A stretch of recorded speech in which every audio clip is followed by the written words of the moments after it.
క్యాతనపల్లి ఒడవని లొల్లి క్యాతనపల్లి మున్సిపాలిటీలో గొడవ ముదిరింది. సిపిఐ కౌన్సిలర్ల ఇళ్లకి వెళ్లి కాంగ్రెస్ నేతలు బెదిరిస్తున్నారని ఆగ్రహం వ్యక్తం చేశారు బీఆర్ఎస్ నేతలు.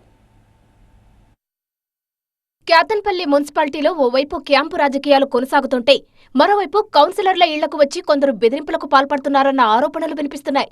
11వ వార్డు కౌన్సిలర్ కుటుంబ సభ్యులు తనను కొందరు భయపెట్టారని బీఆర్ఎస్ నేతలకు తెలిపారు. దండం పెడితే కాలు మొక్కంటే ఇక్కడ ఆవులు కట్టేసి ఉంటే కూడా కావాలని ఆవులు తీసుకుపోయి పక్క కట్టేశారు. ఆ ఒప్పుకోలేదు, అది తెంపుకొని రుస్తుంటే కూడా తీసుకుపోయి అక్కడ కట్టేసినారు.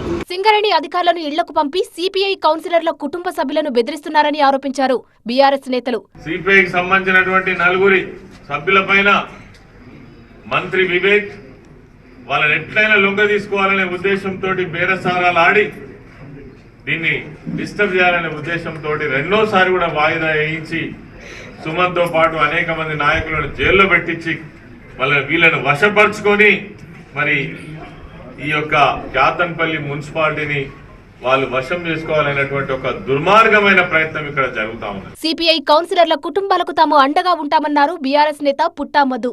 మా పెద్దపల్లి పార్లమెంట్ లో ఉన్నటువంటి ప్రతి బీఆర్ఎస్ కార్యకర్త ఈ చెన్నూరు నియోజకవర్గంలో ఉన్న క్యాతనపల్లి మున్సిపాలిటీలో ఉన్న కార్యకర్తలందరికీ కూడా అండగా ఉంటామని హామీ ఇస్తా ఉన్నాను. సిపిఐ కౌన్సిలర్లు అటు అధినాయకత్వంతో ఇటు కాంగ్రెస్ తో పోరాడాల్సిన పరిస్థితి ఏర్పడింది.